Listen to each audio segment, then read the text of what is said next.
shall know the fullness of joy when I see your face, O Lord. It was affirming for my vocation to stay in seminary in the priesthood, like knowing that I had other options. I could go do something else. And this guy at least was confident that I would do well. He made us for greatness, and what he wants to give us is often so much more than we expect or hope for. It's like, Lord, if you want me to do something different, I need you to make it really clear.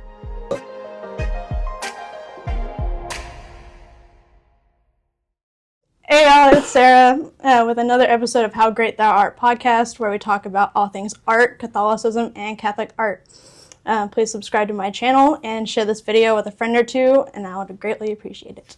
So I'm joined today with a guy striving for holiness in one of the best ways possible. He is discerning the priesthood. It is Luke Davis. Thank you for having me, Sarah. Just want to clarify, we should all be striving for holiness, and the best way possible might look different from person to person. I am in seminary studying to be a Catholic priest, and I hope God is calling me to be his priest. And so I suppose following his will for my life would be the best way possible.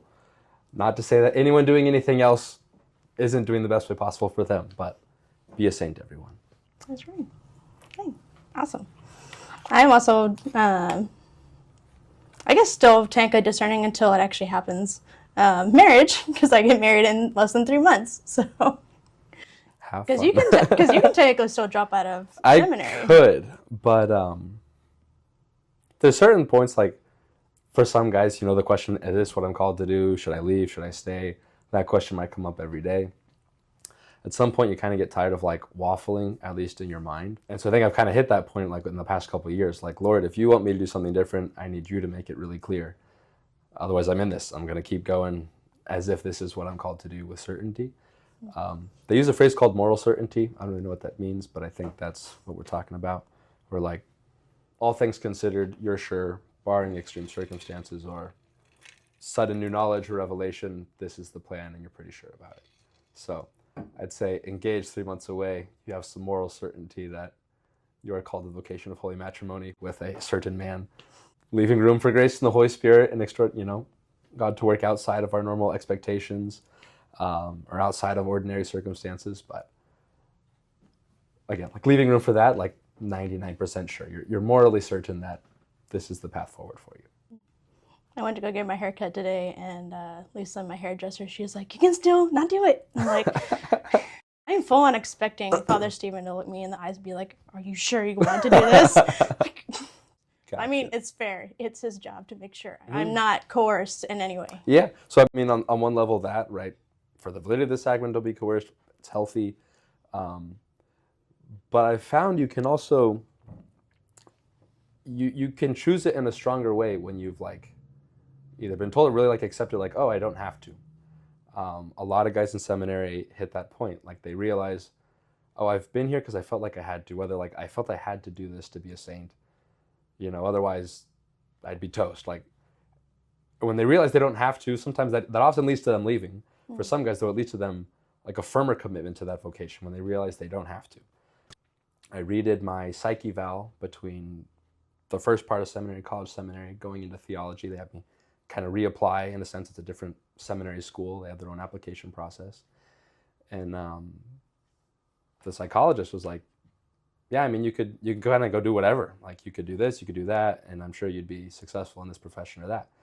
And it was affirming for my vocation, to stay in seminary in the priesthood, like knowing that I had other options. I could go do something else. And this guy at least was confident that I would do well. I wasn't, like when I entered seminary, it's like, this is what I wanted to do. I didn't really have a plan B. Which when you don't feel like you have options, it's like, well, am I free to stay here or am I doing this because I have no other option? When you know you have options, you're free to leave, you're free to go do whatever else you want. It's like, okay, I can now choose this over and above the other options, not because I don't have any, but because I want this one. So sometimes it seems like a distraction, like, look, I chose this, I want this, quit telling me I can do something different, like I know. But also like sometimes then that, it makes that choice even stronger, like, okay, I can do something different. I know that. I don't want to, I'm gonna stay here, so. I can't believe there's people out there that actually are like, you had no choice or something, like no other, what was the word? You have no alternatives. No alternatives, something like that. Like, this is like your plan B, like thing. Like, no. like you can tell that, like when you see a good priest, see a good seminarian that like it was their plan A, and they don't want a plan B, because that's not how God works. Right. So. God can work with that if that's what we give him, but like he made us for greatness, and what he wants to give us is often so much more than we expect or hope for.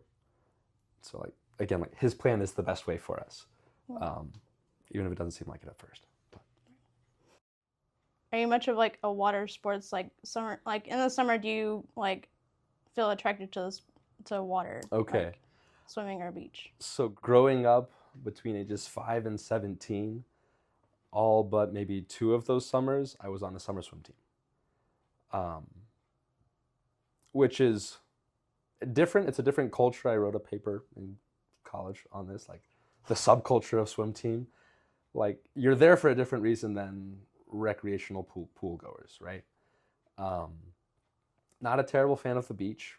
I've been, not in recent years too much, for a number of reasons, one of which we may get to today. Modesty, crowds, people, and the heat. Like I've been badly sunburned. It's, not an experience I seek out. I hate sunscreen, so don't wear sunscreen, so I get sunburned. Ta-da.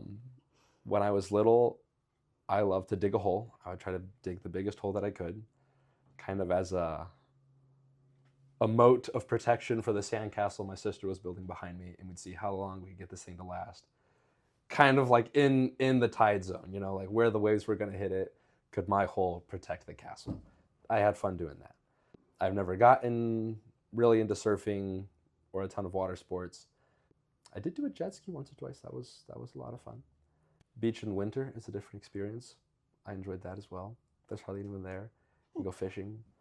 That's what someone told me, is like I get to enjoy, whenever I move to North Carolina, I won't be able to enjoy the off season. Even though Wilmington's not exactly like a touristy spot, like Myrtle Beach, like an hour and a half away, is more touristy. So. Okay.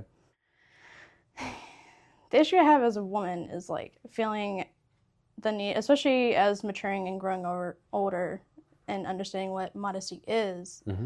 I've like come to terms with like I need to keep my dignity as a woman even at the beach, and still having like a good time, like and still trying to get a little bit of a tan, but like not like completely exposing myself to other people choose to do. Just like witnessing people at the beach, just like kind of semi-exposed, but like, right.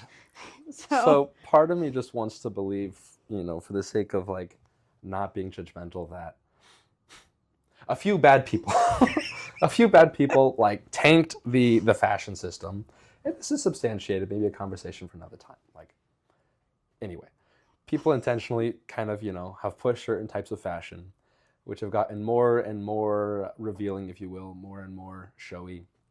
I can kind of only imagine that was with ill intent, but that a lot of people just bought it. That's what they've grown up with. It's what they're used to. Short shorts are the norm. Tank tops are the norm. Bikinis on the beach or whatever, and they don't think anything of it. That is where, like, okay, I hope a conversation could help, like, kind of bridge a gap that, like, okay, maybe you haven't thought about this, but like consider this, consider A, B, and C to hopefully move you to X, Y, Z. That you're not there looking for attention, you're not there dressing this way, knowing all of its effects, and you don't care, but you just don't think twice of it because everyone does it. I want to assume that for a large number of people, right? So what, I guess in your way or in how the seminary is like teaching you, like what does like modesty like mean to you? So I think good definitions, right, are good kind of starts with like veiling the sacred, right? It's not a hiding out of shame. It's not a my body is shameful, so I got to hide it. It's not a don't look at me, so I'm going to dress this way. Modesty can actually be very attractive, right? Can be classy, can be pretty. But it's about not causing temptation to others, right? Jesus says, temptation will come, but woe to him by whom they come. Right? I can't prevent someone else. I can't force someone else to sin. I can't prevent someone else from sinning either. But I can help by the way I act, right? Ultimately, it's up to them. Someone can dress modestly, and someone else might still be tempted to lust on their own, right? Someone can dress in a provocative way, and that doesn't mean someone else will sin. It will just make it harder for them. And so modesty is giving one's own body and someone else's, right, the dignity that deserves. We are all made in the image and likeness of God. And before we began, I was considering, okay, like how do we kind of, tie modesty into God? What's the connection there? Like we say this often, God is a mystery in a number of ways, right? The Trinity, Father, Son, and Holy Spirit, 3 persons, 1 God, a mystery, right? How is he omnipotent and all good, right? And then how is he an all good God, all powerful God, and yet there's evil in the world? How are his ways are so above our ways? It's a mystery to us. It's veiled, right? It's modest there. Like if he were to show us as he really is, right, in all the Old Testament, there's appearances of angels even, right? The messengers of God. If someone saw an angel, they were scared to death. They thought they were going to die, right? Kind of a recurrent frame throughout the Old Testament is who can see the face of God and live. Yet there's also a hunger for it, right? Like, I shall know the fullness of joy when I see your face, O Lord. So we're made for this, but we're not ready for it yet. This life, right? Or as Catholics, we believe in purgatory. After this life is a purification to be ready to see God. Right? There's an appropriateness, like at a certain stage. So before that, it's not appropriate. So, example, the love between spouses, right? They're a complete, full gift to each other. So sexual love between them is appropriate, is proper, is good, and is blessed, right? Jesus blesses, the marriage at Cana super abundantly, right? More wine than they needed. It's raised to the dignity of a sacrament in the church. So it is a good thing, right? Being co-creators with God in the gift of life, propagating life, that is an immense honor. And it's exclusive for a reason, like because of all that, because of the honor and dignity that is there, it's exclusive, 1 man, 1 woman. Like it shouldn't be shown on TV, right? It shouldn't be exposed to the public eye. It shouldn't be shared with other persons. It's private, it's intimate, and it's exclusive. Similarly, if one is not yet married, like that should not be shared with someone, right? Because it's not appropriate yet. Someone is not ready for that. If they have not made their vows, made their lifelong promises to be true and faithful to their spouse, like there is no right to that. It's improper, it's inappropriate, it's out of context. And so it's seeing where there is dignity, where there is beauty, where there is worth, and safeguarding it, saving it for what it is for, right? The parable again, like don't throw your pearls before swine. This isn't for anyone. This isn't for everyone. Right? Our bodies are a gift. One, they're the kind of the house of our own soul, which is the temple of the Holy Spirit. There is great dignity. There is great value. So it's not meant to be used so much as a tool, right? Especially not a tool for evil. If it's being used to incite lust in someone else, that's a problem on both fronts. Like one causing temptation, causing a grave temptation to another is in itself a grave sin, if doing so knowingly and willingly, right? So someone engaging in pornography, right, in the production of it, to cause someone else to look at it, that is gravely sinful. That's where I want to hope, like people who dress in a not that different way, just don't know any better. And you see this, like, sports uniforms have gotten skimpier and skimpier. I think it's my great-grandmother. I think she was Baptist. I have to double check. I'm pretty sure it's the one I knew growing up. She could have been like an Olympic athlete. She could have been, a sprinter, a runner. But she didn't because the shorts were too short. Like that's how highly her family, her and her dad, like held the value of modesty. Oh. That she wouldn't run, like she could have, but did not run in the Olympics because the outfit, the uniform wasn't modest enough. And so like I go play pickleball, I go play sports in sweatpants like all the time. So like it's possible, you can. It doesn't, inhibit motion. One of my uncles one time he paid for like all of his nieces and nephews to go see Shen Yun if they were able, which is like the Chinese version of the Nutcracker Suite. Is the kind of the best way I can describe it. It usually shows around Christmas time. There's ladies in skirts going past there and doing flips. Like, it's possible. You don't have to wear short shorts in order to be nimble and athletic. Like, so it's kind of an invalid argument. Or other people say, well, it's hot, right? It's summertime. It's hot. I want to be comfortable. I want to be cool. I'm like, look at me. I'm wearing all black. Or just like again, t-shirt, sweatpants. It's not. You can find lightweight sweatpants. You can wear t-shirts that aren't, unbearable. Right? We don't live totally isolated. Maybe if you were the only person on an island, you could dress how much or how little you wanted to your comfort because it wouldn't bother anyone else, wouldn't affect anyone else. Right? We're social creatures. We're made to interact with each other. Let's face it, most men and women are attracted to each other, right? How we dress, how we act, how we talk affects the people around us. And you see this in a number of ways, right? If someone's in a public area and just like cussing out the woods, like it can bother the people around them, right? Mm-hmm. Indecent exposure is a thing, right? Like I think you could get arrested for it. Like why it's a thing, it's a problem. So it doesn't mean so the way we dress does affect the people around us, and in some areas we seem aware of this, but I think we're just missing a number of points where we're a couple steps behind. Like people think, okay, like a bikini's fine. I'm like, no, you're like a couple steps behind again. Something I thought of is extrapolation for all the math nerds out there, right? You see points in a line, you see, or a partial line, you can kind of trace it to its implied conclusion, right? If you see a forearm, you can imply the elbow. You see forearm, elbow, you imply the rest. If you see a shoulder, it's easy to imply what comes next. At which point you're already like in temptation zone and don't want to be there, and it's now a struggle. So like modesty is really like, okay, not only covering, right, that which is sacred, that which is most private, most intimate, right, like we said earlier, reserved for like the sexual embrace between spouses, but going a step or two beyond that, right? Like a treasure isn't just, oh yeah, I have it in that room and the door's closed. Like it's probably in a safe locked in that room and the door's closed and maybe locked and the outer door's locked, right? There's like layers of protection for the most valued and sacred things. And there might be a moat outside, right? If you want to get big, use a castle analogy.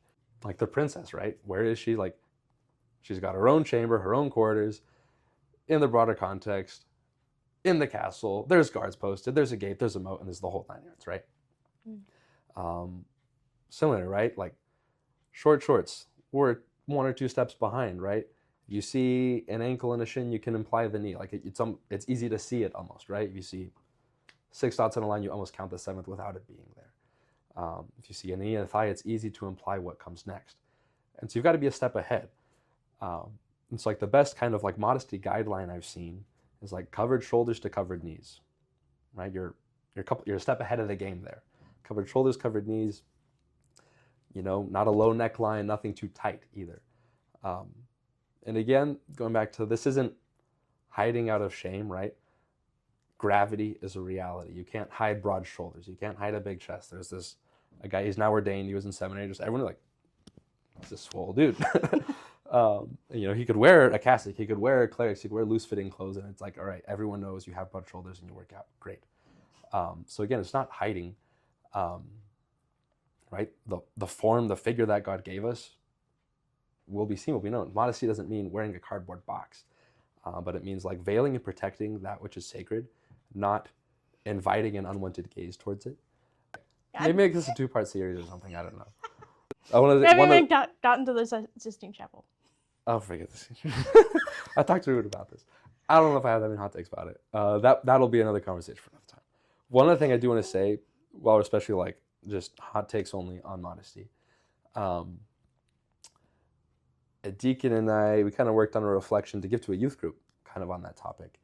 And it's going back to like Genesis, right? Like if you want to say, where does this come from? Is this even a thing? The Catholic Church doesn't invent this. Like the Catholic Church hands on what God teaches. In the beginning, after the fall, Adam and Eve realized, okay, like they don't have that purity of gaze now. There's a change, right? They sew loincloths for themselves. They use fig leaves to cover up a little bit. So they recognize, I can't see them the same way anymore. I have this temptation. We need some help. What's interesting to note, this deacon pointed out to me, he's a priest now, it's like that wasn't enough. God made skins for them, right? He made them better garments, longer garments, bigger garments, to help them, to clothe them with modesty, to help them, right? As they couldn't live in the garden anymore. They're going to go out, live and work, sweat, and eventually die in the world. And so he clothed them to, again, like safeguard their dignity. And just kind of in that reflection, okay, like this is the temptation after the fall, this is what God does. And a bit of like the punishment of both. The temptation that men and women both face, right? If like every sin is rooted in pride, there's often like a temptation to control, right? The man is generally stronger, and so his temptation is to domineer, to lord it over, right? And usually, like everyone's aware of all kinds of physical abuse or whatever. Usually, like we see that, we can call it like, oh, like that's bad, that's not good, toxic masculinity. We know it when we see it. It's a temptation that man has to resist, right? To have that gentle strength, right? That strength that is meant to protect, preserve, to guard, safeguard against, sometimes even from one's own self, right? From one's own temptations. But woman also has a temptation to control in a different way. Like, okay, she knows because she has this attraction, this power, she can seduce him. She can dress in a certain way to provoke him, to try to force his attention.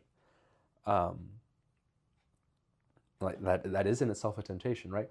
Trying to control someone else or force someone else is not respecting their dignity, right? Mm-hmm. In a different way, but similar to, right, being immodest is not respecting one's own dignity. Trying to control someone else is not respecting their dignity as a person, which can be scary, right? If I respect someone's dignity as a person, I don't know how they're going to act because I'm not controlling it. I don't know what they're going to say and all these things. Like, okay, if I'm not controlling them, I'm vulnerable, right, to this kind of unknown of what is this person going to do. This person's a mystery to me. I don't know them. I can't control them. But that's where like true love and a true relationship can go, right? In that freedom, in that vulnerability. Love doesn't happen without vulnerability.